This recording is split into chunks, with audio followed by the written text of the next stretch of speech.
पालिकेतील सत्ता वाटपावर फडणवीस शिंदेंमध्ये बैठकीची शक्यता। मुंबईत उपमहापौर स्थायी समिती अध्यक्षपद सेनेला अपेक्षित। मुंबई ठाणे केडीएमसी मीरा भाईंदर नवी मुंबईबाबत एकत्र निर्णयाची शक्यता, सूत्रांची माहिती। रवींद्र चव्हाणांना धडा शिकवण्यासाठी मनसेचा कल्याण डोंबिवलीत शिंदेंच्या शिवसेनेला पाठिंबा। यात विकास हा मुद्दा येतो कुठे? सामना अग्रलेखातील रोखठोकमधून राजू पाटलांना सवाल।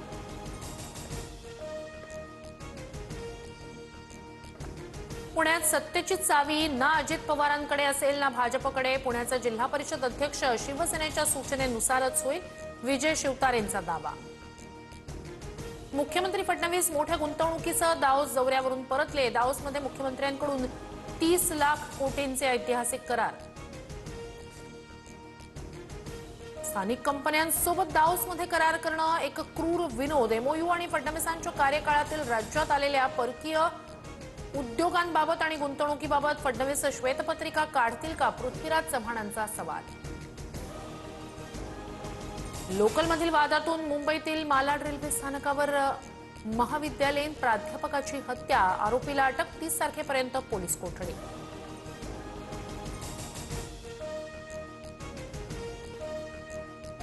मुख्यमंत्री फडणवीस नांदेड दौऱ्यावर तर अमित शहांचा नांदेड दौरा रद्द। हिंद दी चादर कार्यक्रमाला उपस्थिती लावणार उपमुख्यमंत्री अजित पवारही उपस्थित।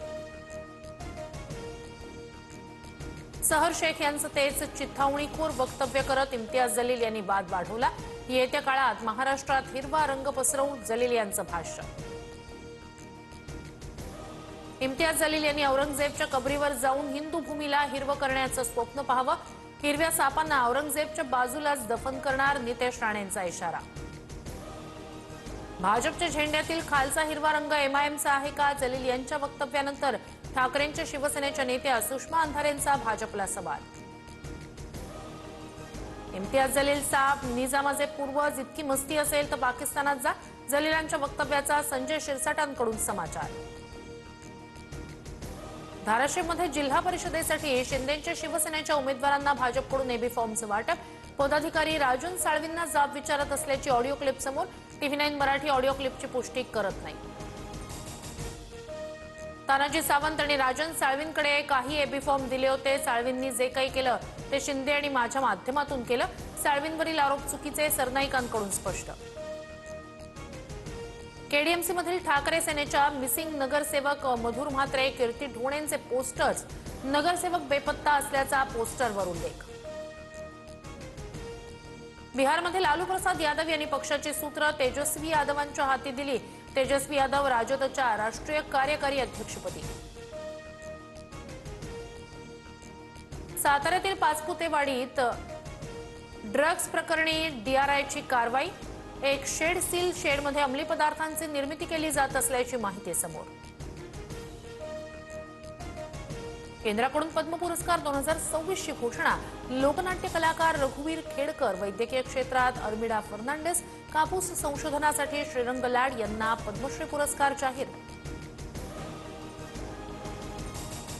भारतावरील 25% टॅरिफ मागे घेण्याचे अमेरिकेचा संकेत। भारतानं रशियाकडून तेल आयात कमी केल्यानं अमेरिकेला सकारात्मक निकाल। अमेरिकेच्या अर्थ सचिवांचं वक्तव्य। हिमाचलमध्ये जोरदार बर्फवृष्टी। 680हून अधिक रस्ते बंद। मनालीजवळ 100हून अधिक गाड्या बर्फात अडकल्या। जम्मू काश्मीरच्या अनेक भागातही बर्फवृष्टी सुरू। अफगाणिस्तानमध्ये मुसळधार पाऊस, बर्फवृष्टी आणि पुरामुळे गंभीर स्थिती। 3 दिवसात 360हून अधिक कुटुंबांना फटका। 61 पेक्षा जास्त लोकांचा मृत्यू तर 110हून अधिक जण जखमी। आगामी T20 विश्वचषकातून बांगलादेश बाहेर। पाकिस्तान क्रिकेट बोर्डाचे अध्यक्ष मोहसिन नकवींकडून बांगलादेशचं समर्थन। विश्वचषकात सहभागी होण्याबाबत पाकिस्तानकडून पर्यायांचा विचार सुरू। 40 लाखांच्या फसवणुकीचा आरोप करणाऱ्या विज्ञान मानेंना पलाश मुच्छलची नोटीस। पलाशकडून 10 कोटी रुपयांचा मानहानीचा दावा दाखल। प्रतिमा मलिन करण्यासाठी खोटे आरोप, पलाशचं म्हणणं।